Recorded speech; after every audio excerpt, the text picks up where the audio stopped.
Good evening. The National Unity Platform represents in its ideology the anxiety faced by majority young people. In a country of dwindling opportunities, high unemployment and rising inequality, the party's politics are well cut out.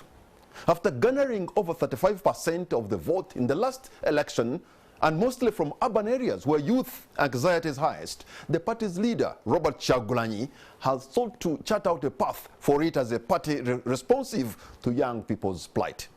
His travel to the UAE and campaign to return Ugandans stranded there has garnered momentum, but raised the ever more important question: what is the solution to Uganda's small job market? Tonight on the spot is the party's Secretary General, David Louis Rubongoya.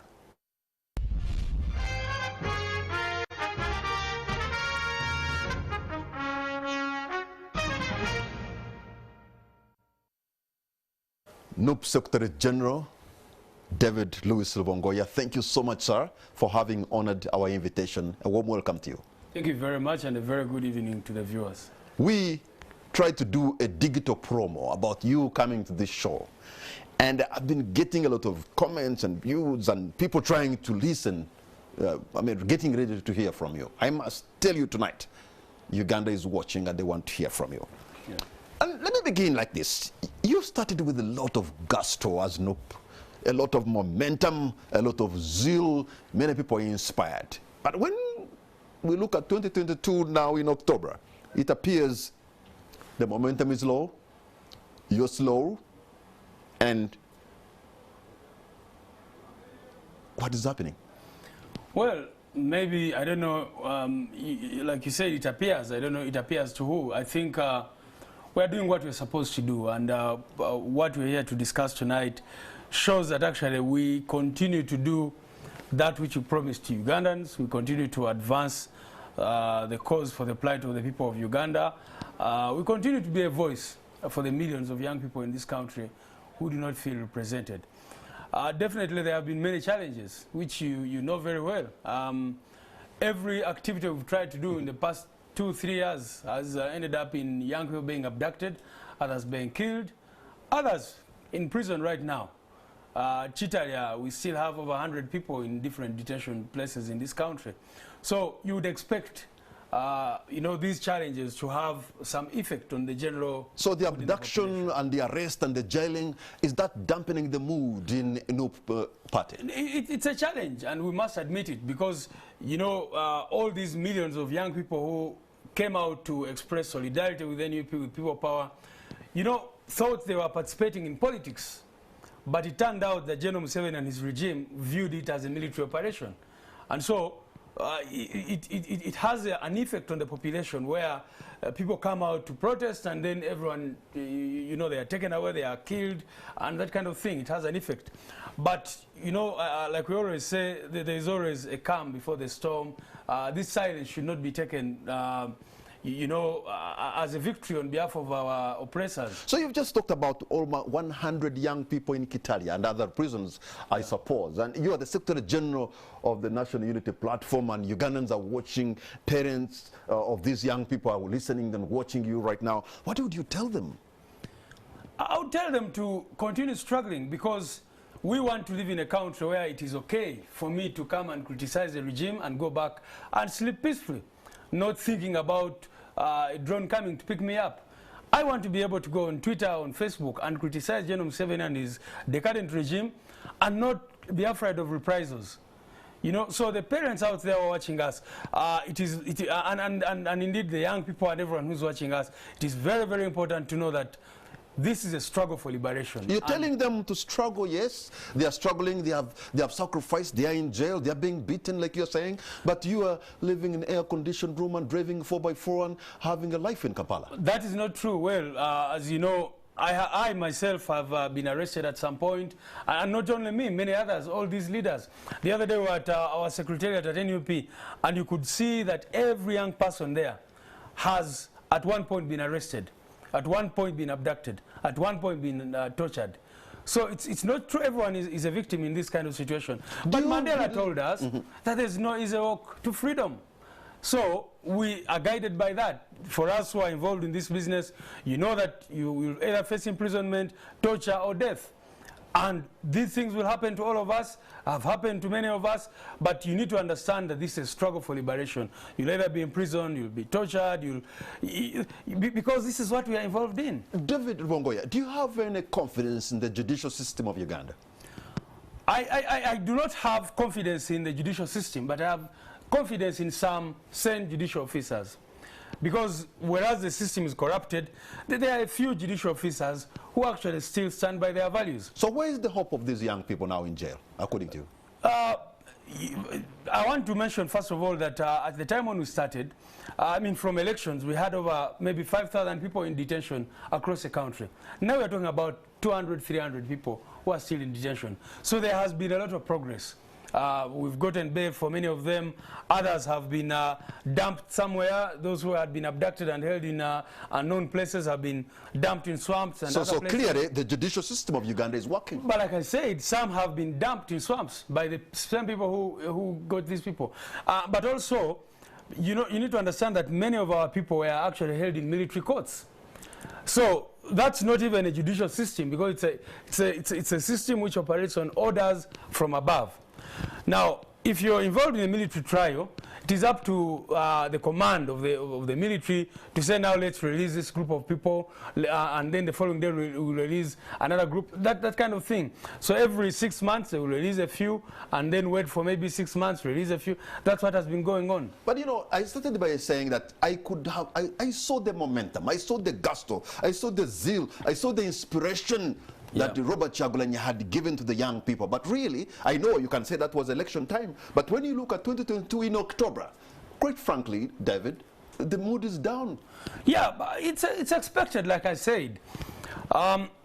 This is part of a struggle for liberation. Every struggle, if you read, whether it is a military struggle, by the way, whether it is a non-violent struggle like the one we're involved in, it will have highs and lows. And it's deliberate on our side, for example, to take time organizing, to take time reflecting, to take stock of what has happened, but also to do a lot of work on, getting people out of jails and that kind of thing. So it has been deliberate. But what I'll say to you is that very soon you'll see us doing massive activities. The good thing is that we still connect with our people. You've seen every time our President Robert Kyagulanyi has gone out there, whether it's a church event, whether it's what you've seen, all these hundreds of border borders follow him. You've seen on social media, people still believe in the dream. People still believe in the vision. People still embrace this idea. But like I said, one of the things that we need to reflect on as Ugandans is that these millions of people are coming out to support a political party. And instead, the regime saw it as though we are a military threat and decided to treat us as such. And that, of course, created problems for many of these our young people. You've seen renewed abductions. In the past 3 or 4 weeks, many of young people have been abducted and taken to unknown places. As I speak now, there are many people who we don't know even where they are, having been abducted from their homes in the dead of the night, etc., etc. So how do you expect to organize in such an environment? However, like I said, we're not giving up, we're not giving in. We, like Chinua Achebe famously said, when the shooters learn to, when the hunters learn to shoot without missing, the birds have to learn to fly without perching. So we are also trying to adjust to this situation which we find ourselves, to see that eventually we achieve that we are trying to push, and that is change in this country. So look, somebody told me that, you know what, David and your group, NUP, you undertook this journey like a sprint, but it appears the politics of Uganda are like a marathon. It's about endurance. Maybe the strategy was different.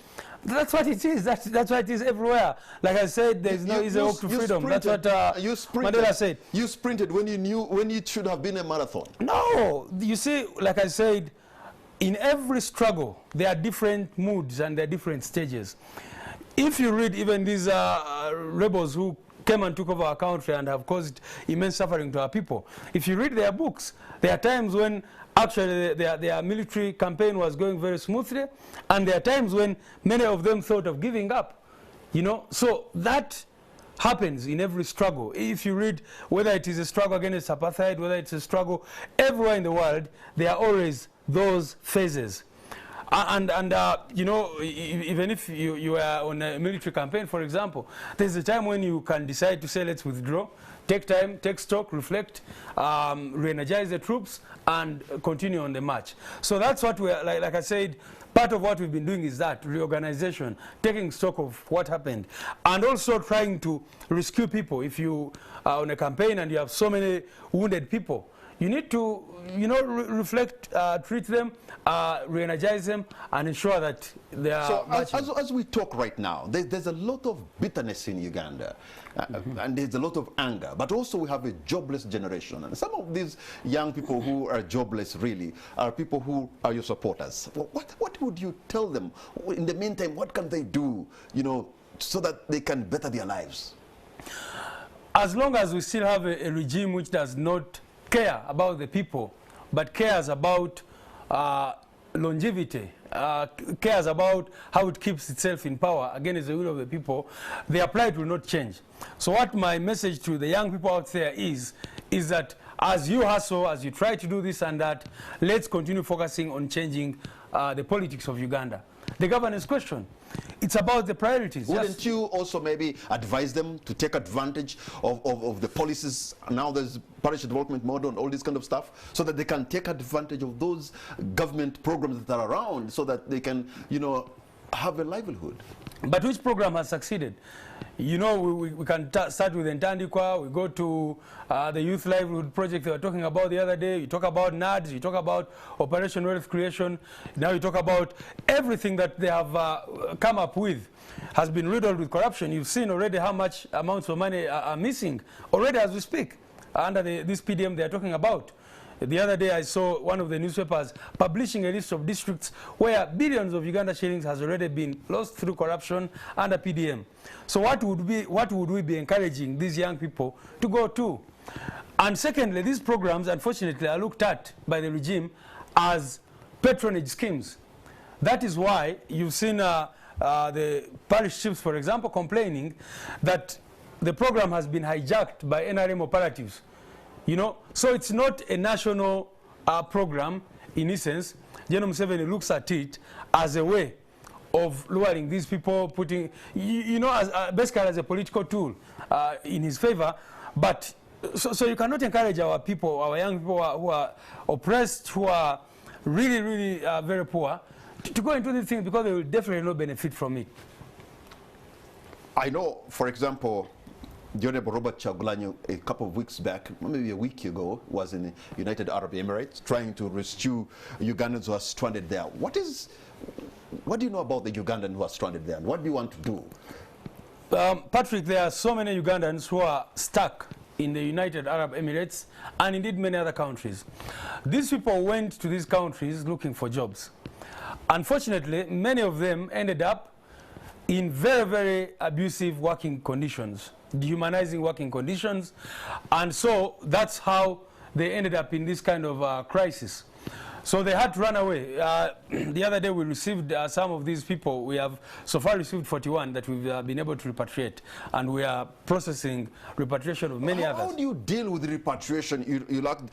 I mean, this is a diplomatic endeavor. It also requires quite financial resources. You know, for us, we are doing what we can, and this is Gwanga Muje. This is a cause. Is government to government. You're not in government. You see, first of all, we look at ourselves as a legitimate elected government of Uganda. Which is not true, by the way. But it is true. We were elected by the people. 35% is what Uganda... Come on, that's according to Yawakama. Yawakama was the chairman of the electoral commission. Come on, like I said, that's according to Yawakama. But the one who should have announced the people who are watching us, but I mean, you need to speak as someone who lives in this country, and you know that Yawakama is an extension of General Museveni and his decadent regime.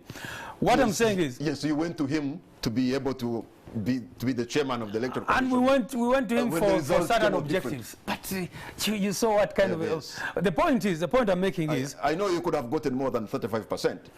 That's for sure. Yeah, and that's the point. The point is that, like I said, we look at ourselves. But was it substantial enough to make you... Of course. Of course. Actually, if you had a free and fair election in this country, I don't think General Museveni and his people would even get 20% of the vote. They wouldn't, definitely. I am convinced that you won here where we are. I'm convinced that you won in the Near East. But in other places, Davis, you struggled. No, come on. But was there an election in those places you're talking about, where the military comes and takes over the entire... were you even allowed as journalists to go and cover what was going on in some of those places? Were you able to announce those results as they were coming in? You know, but that's beside the point, because anyway, the point is that for us, when we look at ourselves, we see that we have the mandate of the people of Uganda, and especially the young people of Uganda. We cannot sit down and watch them suffer and not do anything about it. So there are many things we'll do. We'll talk about it, we'll shout about it until somebody hears So it. you have been able to help, and 41 Ugandans have been repatriated home. And we are looking at So how more did you do people. that, and what is the fate of the others? They are, first of all, like I said, we do not collect taxes as the regime does. So what we can do is only to rely on the goodwill of different people. Our president made the first contribution of 10 million shillings, and other Ugandans have come through. Our members of parliament, I'll tell you, have been contributing money towards this cause. And our local government leaders and others, to see that we help these people return to Uganda. But you have the leader of opposition in parliament. In fact, the leader of opposition is such a huge responsibility with the budget. Yeah. And you have members of parliament, almost 50, plus other opposition leaders. Can't you discuss this thing on the floor of parliament and, you know, be able to force government to work? But you remember that the shadow minister for foreign affairs, Honorable Kunyinji, made a statement on the floor of parliament. That was after he made a visit to Dubai and to all these other places and saw the suffering of these people in August. And he came and laid before Parliament a statement explaining the circumstances of these people. But the regime will not act.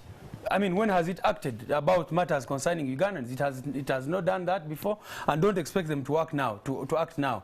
So that's why, after waiting since August when this matter came up to now, we decided that we could not continue to watch on. So we organized a concert. Our president, being a singer, decided to organize a charity concert, which, as you know, was frustrated by regime authorities here, government authorities, who went to Dubai and did everything possible to frustrate the concert. I mean, and then we said, what can we do? You are saying Kampala has the influence over Dubai? Of course, you say that this is a diplomatic issue. Yes.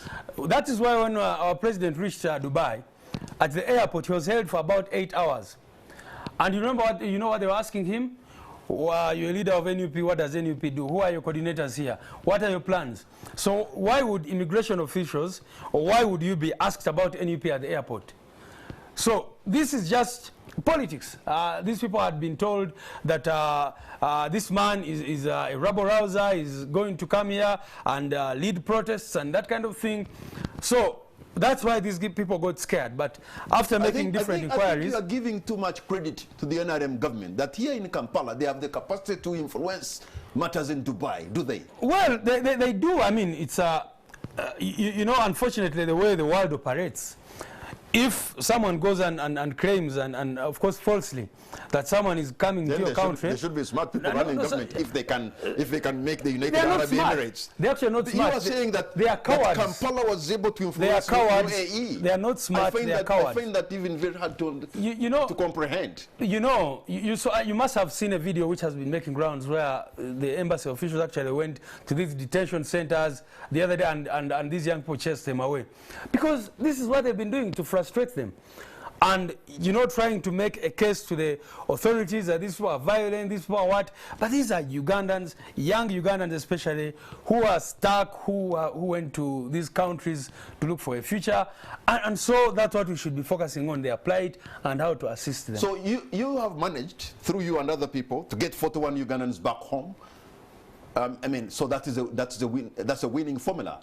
Why don't you double the effort? But like I said, I will not tell you everything here because you know how the regime operates. But like I will tell you that many more are coming and will be updating the country as they come. Why should it be a clandestine? Why should it be a clandestine operation? That's why you are bringing Ugandans. You're not involved in a clandestine operation. But you know, this country, whatever you do, they look at it with eyes of politics. You saw what happened to a group of 15 who arrived the other day, and the people at the airport grilled these people for 8 hours, blocked them from leaving, and eventually placed them in drones with armed people and took them to the taxi park and told them, we should not see you anywhere near Kamocha or Magede. Didn't you see that? Did the regime come out to say that that was not true? They held them, took away their phones, and started listening to all their messages and recording and trying to follow up to ask them who are the leaders on the other side, who are mobilizing you, who is paying the tickets, how is this being done and all that. So because in this country, regardless of what you do, as long as General Museveni thinks that you may get a political dividend out of it, he will come in with full force to try and block it. So you have also learned to start flying without patching? Definitely, and that has been our formula. That's how we got a political party, because the regime would never allow you, although in any other country it would be legal for you to have a delegates conference, invite the media and all that. We knew that if General Museveni and his people learned, even by rumor, that we are planning to get a political party, they would block us. Because that's a political environment. So Ugandans have found themselves in Dubai and other places, and quite a number of Ugandans have thrived, by the way. Yeah. They're doing well in the Middle East. Quite a number. A few of them have run into trouble. But why are they getting out of Uganda? Because we have a jobless generation. I know you cannot be talking about politics. You can also be maybe finding a way on how you can inspire Ugandans. If you're going to bring some people who can teach self-engineering, let it be. This is something we do. We have a fully-fledged training department, and we even skill people in different, vocational skills, etc., etc. But like I said, since we do not get taxes from the people and therefore our capacities are limited, we can only do this for demonstration purposes. We cannot, we don't have the capacity to roll out, for example, a nationwide program on some of these matters. But we've been doing them at the scale which we can afford within our means. So we talk about politics because that is a problem of Uganda right now. So bad governance, bad politics. The people who are stuck in UAE, is it an economic problem or a diplomatic problem? Both. It is both an economic problem and a diplomatic problem. Diplomatic in which sense? Because, for example, other countries like Nigeria, Kenya, the Philippines, and Ghana went in and, chartered planes to pick these people out and take them back to their countries. But Uganda has not done that. Economic, because these people leave Uganda because there are no jobs here because of the unemployment rates. They go to these countries, they are harassed. The agreement, the labor agreement between, for example, Uganda and the UAE, the MPs have been asking for it, and it's a top secret, just like the oil agreements and other agreements the regime makes. There's no transparency. They will not put them online like you would find in other countries, so that the rights of these workers when they go to these Arab countries are protected and as backed by certain document. No one knows where this agreement is. Despite demands from Parliament and other stakeholders, the agreements have not been put out there. Look at which firms take these people abroad. Mm-hmm. Many of them are manned or owned by security operatives or people who are connected to the status quo here. And that is why it is difficult to punish them, because they take these people, abandon them. I'll tell you, for example, that most of the people who are trying to repatriate don't have passports. Why? Because as soon as they landed in Dubai, as soon as they landed in Oman and other countries, their passports were taken away by these people, and so you have to get temporary travel documents for them. That's where those are the documents which they are using to come back. That's an abuse. Why would you take away someone's passport, someone's travel document in that fashion? But majority of them, maybe up to 80% of the people who are trying to help bring back, don't have passports. So and you have a government in Kampala which claims to be legitimate. How can you allow your citizens to be dehumanized in such a manner, and you call yourself a government. So the party president, the Honorable Robert Kyagulanyi, wanted to put up a show in Dubai, a charity show, so that maybe people could come in and he gets money, and then he could help those younger Ugandans who are stranded there. It didn't happen. Yeah. What next up your sleeve? What we are doing now, I'll tell you that our target was getting as many people as possible, and right now, apart from the 41, there are many others who are being sponsored, because, like I said, we approach issues not just by helping people financially or something like that, but also by speaking about them, and that's the most important way. So the plight of these people has not been known even by journalists here and many others. Now it is on everyone's mind. So I'll tell you that there are many people who have come in to help, even without our knowledge. And you hear that someone, a volunteer, has come in, paid for 10 people, and they're out of the detention center. And so, and for us, that's exciting news. So what is the situation like for those Ugandans? You're calling it a detention center, but are they really under detention? They're under detention. You had some of them, the press, talking about the lack of medical facilities, lack of basic items, the women, even to a point of lacking sanitary pads, and all these other essential or basic items. And when our president went there, and saw their situation, we had other volunteers come in, and that is when they were able to get some relief. Food items, you know, some basic items, medicine, etc., etc. So it's a detention facility, like any other, freedoms restricted, and those other things happening. If the government of Uganda is not responsive to some of these issues, I could imagine you could refer the case to human rights organizations, local or international, because it looks like this is a human rights issue. Definitely, but you know, we've raised all the human rights issues in this country with several organizations, and we appreciate those that have taken action. But you know, if someone is in detention and all they need to return is an air ticket, why not try to provide that air ticket and then deal with the other human rights situations after? So yes, these are issues we've been talking about, and these are governance issues. We believe that Uganda, for us as NUP, our stand has been that Uganda has enough resources to help our people. It's just that our money is misused through patronage and all these things, basically the wrong priorities which the regime here focuses on. But we believe that if you had your priorities right, you'd be able to get these people opportunities here and therefore prevent them from going abroad into these situations. Mr. Rubongoya, what would you propose as alternatives to handle labor externalization? That's exactly what I'm talking about, that first of all, you need to create jobs here. Create job opportunities here. And you know, it doesn't take, it doesn't require rocket science. You don't need to be a philosopher to figure this out. That the money which we spend, for example, you know, in our manifesto, we talked about a lean and efficient government. But just look at the money we spend just on public expenditure, on, you know, paying all sorts of people whose roles are duplicated. You know, in Kampala, it's rare to see a minister who does not have a convoy of 3 vehicles. And you know how much money you spend on that every day? You know how many billions you spend on State House every day, on General Museveni and his family? You know how much money we spend on the military when the country is stable, not at war? You know all these things, how much money we spend on classified expenditure or the so-called classified expenditure. So if you got all this money and invested it in agriculture, in infrastructure, in things that will boost the economy, then you're going to be able to create job opportunities for the young people here and definitely reduce the numbers who end up. The last time I checked, actually, this government was investing more in infrastructure. No, and that's why they get it wrong. Most of this money, first of all, no, the money is first of all going to pay loans, which we get, and then you hear that they are even due, but we've not been able to utilize them. You know, the money that we've borrowed, we've not been able to utilize it, and that kind of thing. That's where a very, very big portion of the money actually goes. But when I talk about infrastructure, I'm not just talking about roads. I'm talking about industries. I'm talking about all other, aspects that would boost the economy and create jobs for young people. Investment in agriculture, investment in technology.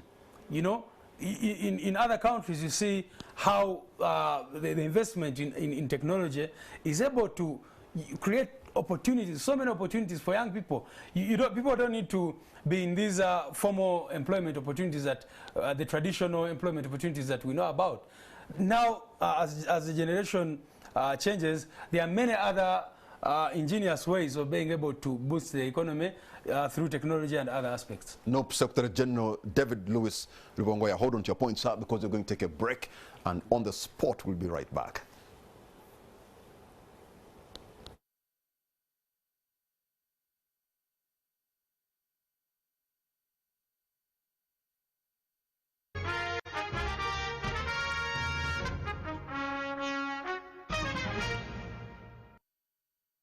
You're watching On the Spot. My name is Patrick Kamara. My guest tonight is the NUP Secretary General David Lewis Rubongoya. You know, David, you're talking about young, probably NUP supporters or not, but Ugandans who are stuck in UAE, in Dubai to be exact. But they are your supporters. Yesterday I was in a conversation with a respectable Ugandan who had traveled to Nairobi, and he came across Ugandans, young people, boys and girls, supporters of NUP, who are apparently living in exile in Nairobi. Yeah, that's true, and like I wanted to clarify that many of the people who leave Uganda and go into these Arab countries and indeed other countries are not only there because of economic reasons. Some of them have left Uganda because of the repressive environment here. And if you go to every country from Kenya to Malawi to Zambia to South Africa, you'll find countless Ugandans who are there who ran away from the repressive political environment here. You know, these past few weeks, you've had, for example, a Twitter user whose wife was arrested, was abducted and kept for 9 days because the regime was trying to use her to get the young man on Twitter. And you know what normally happens to these people? They are taken, tortured, subjected to all manner of things, injected with unknown substances. So what do you do under such circumstances? Many of these people end up getting onto the next bus or whichever way to be out of this country. So that is a crisis that we have. So specifically the young boys and girls in Nairobi, because I got it from somebody reliable who had a conversation with them. Yeah. Is there any plan? Can they come back? Because if they are there, if they are political exiles, then they are not going to come back. You cannot be talking about their repatriation, can you? Those ones, we are not talking about their repatriation. They are there because if they come back here, they will face very tough consequences. So those ones, as NUP, we help them in different ways, of course, giving them support letters and other forms of assistance that we extend to them for them to be able to be safe until, of course, when this country changes, and then they'll be able to return home. But it is very, very embarrassing and unfortunate. I grew up hearing about exiles in the days of Idi Amin, but to see that in 2022 we are still talking about many, many Ugandans in exile. In the US, in Europe, everywhere, people seeking asylum because here they will be abducted, tortured, subjected to all manner of dehumanizing conditions. How come I've also been able to see other people, they're able to express themselves, sometimes actually using very stinging kind of words, but they still live in Kampala? Well, because we are living under what Professor Oloka Onyango describes as a benevolent dictator. These dictators who know how to operate, they know who to touch and to send a message to others. So definitely there are millions of people out there, for example, on social media, who are always critical of the regime. But when they arrest one Motive Kasaga and take him and torture him, they are trying to send a message to those many others. And bet you me, if the conditions were not that repressive, maybe you would be seeing a lot more action, a lot more critical thought out there, etc., etc. So, and indeed, many of the people who you see actually on social media, for example, expressing themselves, are people who are no longer living in Uganda. These are people who run away, who are in South Africa, who are in other countries out there, because they feel safer to express themselves. So now with the new law, the Computer Misuse Act, I can imagine that is really hitting hard because your constituency is young, is savvy, is computer savvy and stuff like that. And so have they stopped expressing themselves internally? Well, the people out there, and this is our encouragement to them, it is very important to know that a bad law is a bad law. and you commit no moral offense if you defy a bad law. So I'm a lawyer, and looking at this Nsereko's law, it is one of the most ridiculous laws I've ever come across. Ridiculous in every sense of the word. Ridiculous, unconstitutional on every front. You as a journalist, you no longer have any job if you have to go by that law. So Ugandans are encouraged to defy that law because it is unconstitutional, it is illegal, it doesn't stand any legal I know Ugandans are going to court. They've gone to court. They've gone to court, but even before going to court, you see, when the Public Order Management Act was passed, people went to court, and it took 7 years for a decision to come out. And you know how many people suffered because of that ridiculous law, which was against, public assembly and all that. So our encouragement to the people is that continue expressing yourselves, continue standing for what you believe, because the Constitution gives you this right, but not just the Constitution. These are God-given rights. That's why in law we call them inherent rights, to express yourself, to be able to assemble peacefully, to, the freedom of the press, the freedom of the media. All these Nsereko's law seeks to take them away. But you are aware that this law that was passed, the Computer Misuse Act, risks sending most of your supporters based into jail. But they have already been abducted and tortured, and even in the absence of this law. You know what they've been using? Offensive communication. When they picked a young lady called Tracy, Nalboa Teddy, and took her away, they said she was... So how do you want to, how do you intend to navigate that? I mean, the point is that they did not even need another law to do what they've been doing, because they've already been doing it. They've been charging all these young people with offensive communication. So we don't see anything different. It is the same script, the pattern is the same. We are going to go to test this. We are supporting the efforts, the legal efforts. But like I said, we don't just go the legal route because we know the challenges with the judiciary and everything like that. So our view is that every Ugandan should use all means possible. There are lawyers who have gone to the South African Court of Justice. There are others who will go to the African Commission on Human and People's Rights. There are others who will go on the street to protest against it. Many others, millions, will defy it, will simply defy it, and continue to exist as though that law does not exist, because in fact it does not exist in the laws of Uganda, constitutionally. Whereas I believe and I support the freedom of expression, and people should be free to express themselves, quite frankly, there's some people who you could say they have behaved like social media mujahideen. But there are laws in this country already. We have a law on defamation. If you think I've committed any offense, if I've defamed, you take me to court. There are laws on defamation. There's criminal defamation in the penal code. So why don't you use those available laws to prosecute anyone who you think is committing any offense? Why do you need to bring another ridiculous law? So you seem to think, do you think that this law was brought to hang on your head like the proverbial sword of Damocles, that anytime you want to speak, they want to chop? Definitely. To scare and intimidate you. You know, it's clear. I want you to see that from the time we had the 2009 protests, the attack came straight onto the media. And they started issuing provisional licenses, etc., etc. And General Museveni thought he had dealt with that problem and finally concretized it. When there were the 2001 walk-to-work protests, 2011 actually, he came up with a different law, the Public Order Management Act, which was passed in 2013, to try and curtail the freedom of Ugandans to go on the streets to protest. And so he thought that through that law, he had been able to do that. Now he found himself having another problem, and that is social media. That is why in Uganda up to now, Facebook is switched off. That is why he introduced the OTT tax, and which he said was against rumor-mongering. That is why during elections, the internet was switched off entirely in this whole country. And you were talking about 35%, which Byabakama announced for NUP. Which you can clearly see whatever they did. So the point I'm making is that this new law is in a way trying to respond to the challenge of social media, which General Museveni really wants to find a solution to. But I can assure him, if he's watching, that he will not succeed. This is a generation that is determined to see change in their lifetime. Do you sometimes, I wonder what you make of, there is a senior presidential advisor, a general of the UPDF, former commander of the land forces. He's quite savvy on social media. He's quite very busy on the social media. And sometimes the words he talks about are not very palatable. And he's of your generation, I suppose. What do you make of him? Do you really want me to talk about him? Why not? I just don't feel that he doesn't really deserve my attention. I think there are bigger issues to deal with in this country.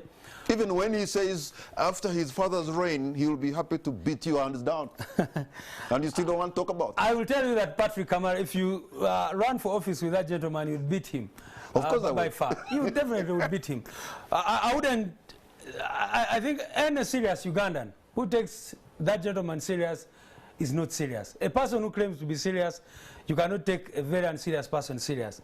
And so I think, first of all, Uganda is not a monarchy. And any Ugandan who is out there supporting that kind of politics does not love this country. You don't see him as a competitor and does not in this election. Moving forward, you don't see him as a competitor. I don't see him as a I mean, I know Ugandans, and I know that the people of Uganda are smart, and the people of Uganda want a better future. And I don't think Ugandans can entrust their future to such an individual. However, what we are dealing with... There are not very many Ugandans who have organized a birthday party and it has attracted tens of thousands of people. Well, because if you are able to go and put I've never had one party put a bus and bring this... First, allow the Honorable Kyagulanyi to organize one, even for his son, and then you'll see how many people will come. Maybe you'll not even have where to put them. They will fill the whole city. So the point is that we are dealing with a crisis, and the people who are watching us out there, I want to appeal to them. You underestimate some people, individuals in this town on your own peril. The younger generation, the older generation, we need to save the neck of our country. I wouldn't expect anybody who thinks that, you know, leadership should just be inherited from father to son and all those kinds of things. This is not a monarchy. And also it's ridiculous that he keeps saying my army, my this, like his father, how he refers to our oil as his oil. That is wrong. And the people of Uganda must be able to put an end to that kind of reasoning, to that kind of thought, and build a new country where the citizens truly own their country. You know, Mr. Rubongoya, your leadership at Parliament hasn't stopped the passing of these, what you call draconian laws that have passed. Do you want to reconsider your role in Parliament, maybe? First of all, right now, the reason why we're in Parliament is to be able to, you know, say something about these laws, but also to push the struggle at Parliament. And our members of Parliament have indeed undertaken different activities, have done several things. For example, this law, there was a minority report from our own Member of Parliament, Honorable Namuga Goret, and our members put up resistance. But you know the kind of leadership we have at Parliament now, it was just passed in a hasty manner without even allowing so much debate on it. So it is important that we are on record, on record, because you know it's important to look at Uganda after Museveni. It is important not to restrict our view of Uganda to these perilous times that we are living in. There are definitely, I don't know who will be around, but there will be a Uganda where General Museveni and his people will not be there. And the people will look back at the contribution, who said what before Parliament. And the wisdom which is coming out from our members and all that will at some point be the wisdom that will carry the day. We are being hit by serious inflation, and not only this is not just even a Uganda-centric problem. It's the whole global, you know, ecosystem, economic ecosystem is actually affected. Most countries are losing value and stuff like that. Would want to hear what would be NUP's proposition on how we can beat this. You know, for us as NUP, we've been saying that, you know, a country needs to be able to foresee, to tell that, you know, if you're in good times, you need to think about bad times. And the problem is you have a national planning authority here in this country. I don't know what they do. Because if you had a functional national planning authority, it should be able to forecast, to see where we are, what is likely to happen, and plan. You know, you're talking about fuel prices.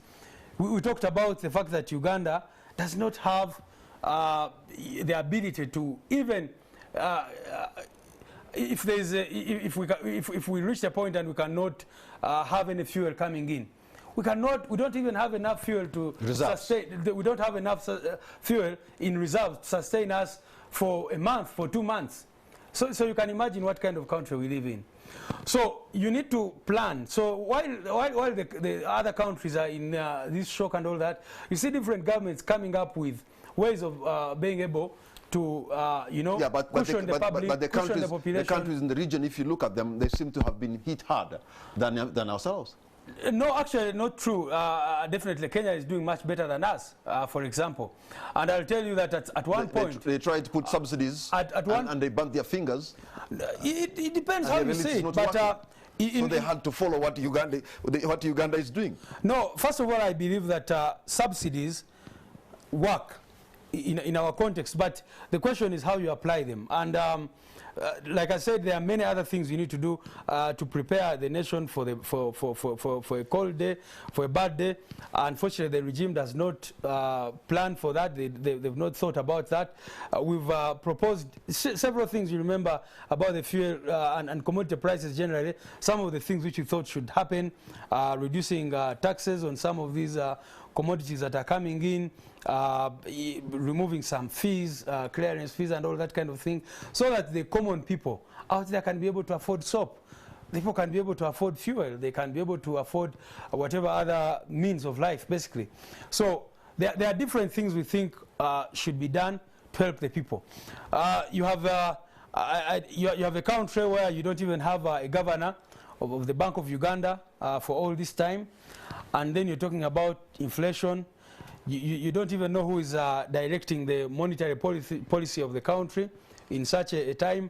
So this is where we are, a state of confusion, and NUP would definitely do things better. Where do you stand on the East African crude oil pipeline? That seems to be in jeopardy right now. No, we've given our thoughts. We've made it clear that as long as General Museveni continues to sell my oil, then Ugandans should know that this is not their oil they're talking about.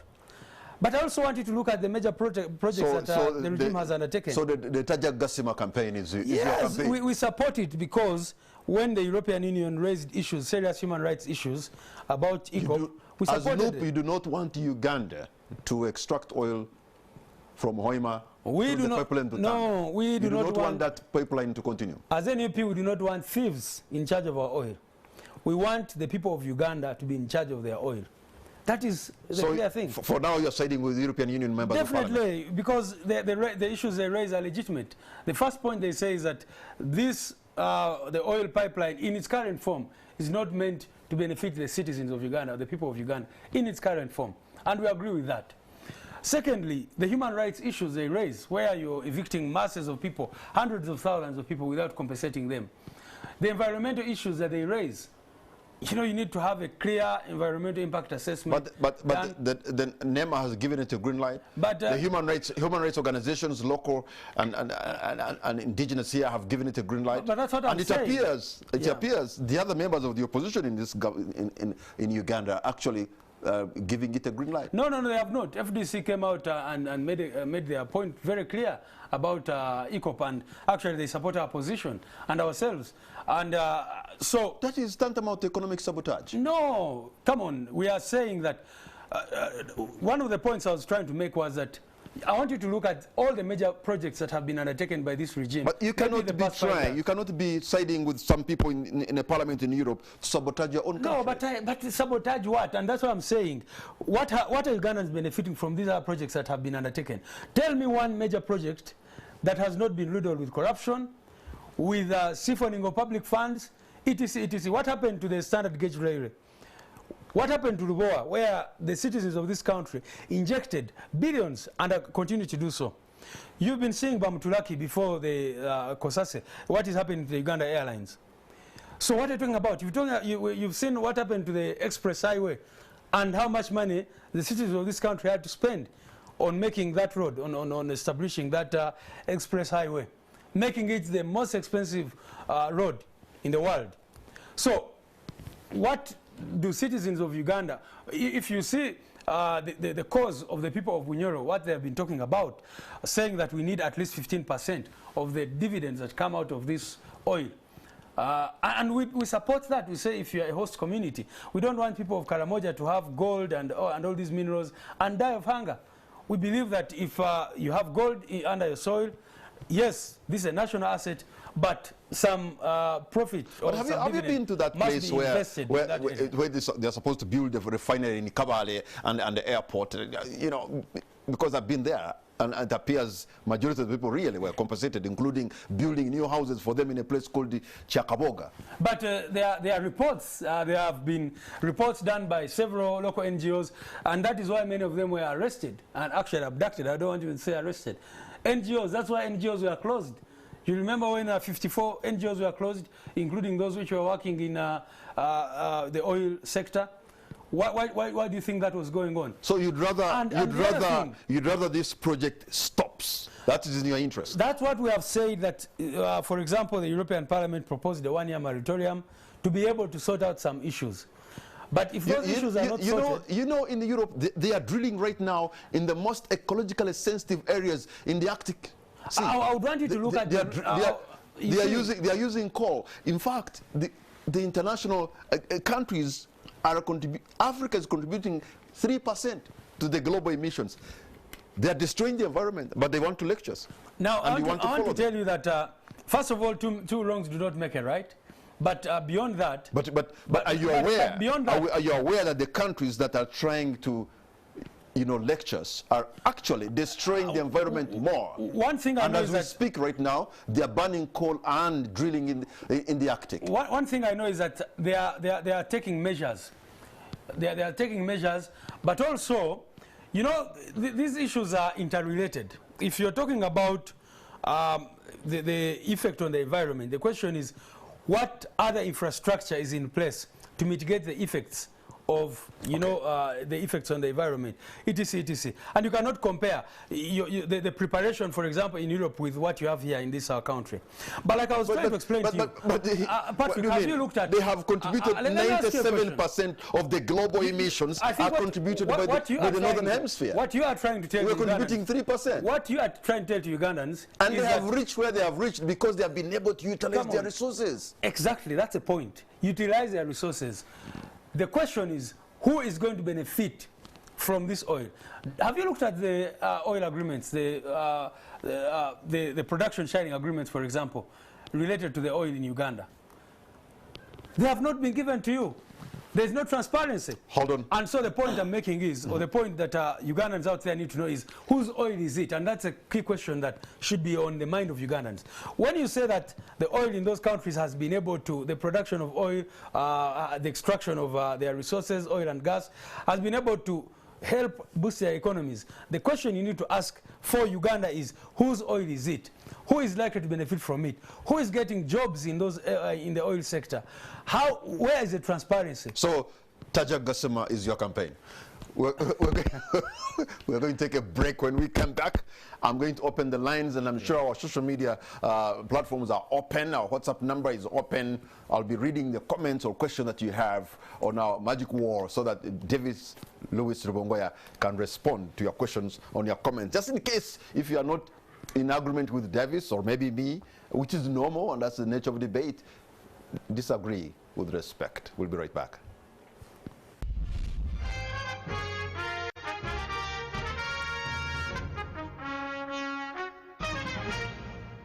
Welcome back. You're watching On the Spot. My name is Patrick Amara. My guest tonight is the Secretary General of the National Unity Platform, Mr. David Louis Rubongoya.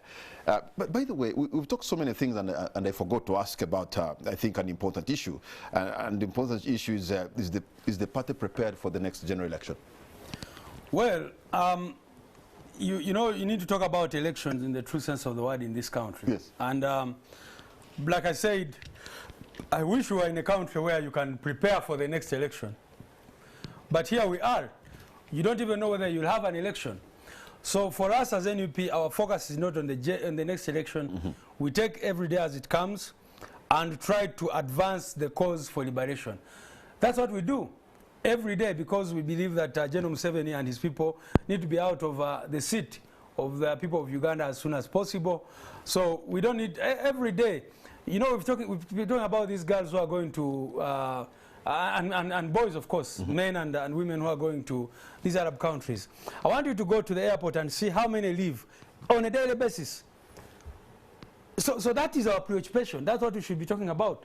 Even when they know that there's a lot of suffering there, people would rather get out of the pan and fall into the fire. But Louis, majority of Ugandans working in the Middle East are actually thriving. But when what do you call thriving? Do you know how many jobs some of these people have to do?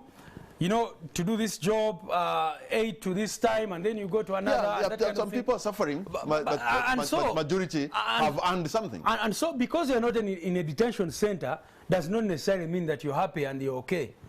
That's one. In Uganda here, we don't have a minimum wage. We don't have a minimum wage in this our country. Can you imagine that? The reason why these people go to those countries is because they want to be able to get some money, and it's not a lot to be able to support their families back home. But you know that they have supported their families. And that's what I'm saying, that the fact that someone is there, maybe not being abused, does not necessarily mean that they are happy, that they are having a good life. Some of them live under so much stress. I'll tell you, for example, that the last group that we brought, one of the ladies arrived, and she has mental challenges immediately. There's no doubt there are people who have suffered, who are suffering even as we speak. But I also want to let you know that there are many Ugandans who are also doing well, and they have, you know, added value to their lives by working there. That is not in contention. Yes. What I am saying is that the people should be able to have an opportunity to choose between whether I should work in Uganda or whether I should go abroad. It shouldn't be that you don't have opportunities in your country, and therefore I must, for me to survive. You should also know, Louis, that in Kampala here where we are housemaids who are suffering in those homes, and they are living in real hell here in Uganda. But you shouldn't justify that. No, like I said, you cannot justify, you cannot use one of these circumstances to justify the other. So the point is that we really need to fix this, our country, so that I have a choice as a Ugandan to say that maybe I don't need to work in Uganda, I need to go to Oman and work there. No one should be able to block you from, you know, deciding to go where you want. But these people have no option. You know, you either live here and die of hunger, or just go and say, God willing, I will either fall in the right hands and be in a home that doesn't abuse me, or fall in one that abuses me, and then I have to run on the streets. I will tell you also, one of the categories that we've not talked about is many Ugandans in hundreds who sleep on the streets in these Arab countries. They are not even in detention centers, but they are on the streets. You know, and some of our MPs have been there. Honorable Mwada was there and interacted with many of them. They don't have housing, they don't have food, they don't have medication, they don't have anything. They're just on the streets. They've turned into beggars. Why should Ugandans be dehumanized in that manner? And then you say that you have a government at home.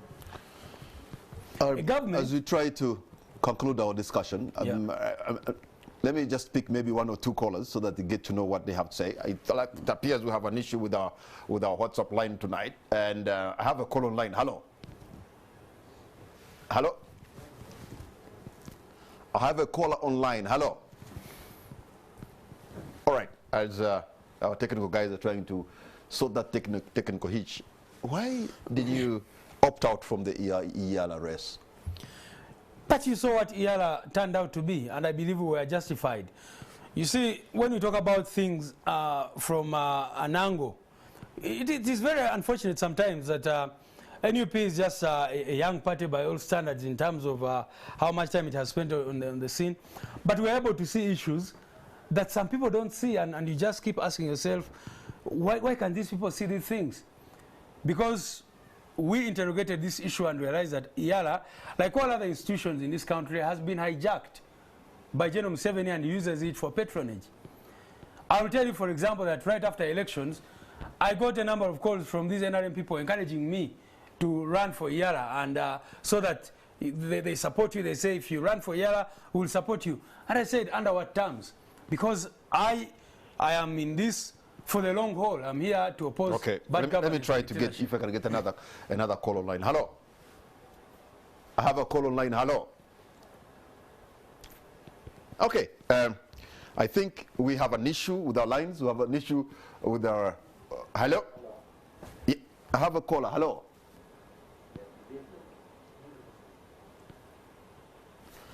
Louis, what's going to be your parting shot? So kindly let me conclude this point about Yala.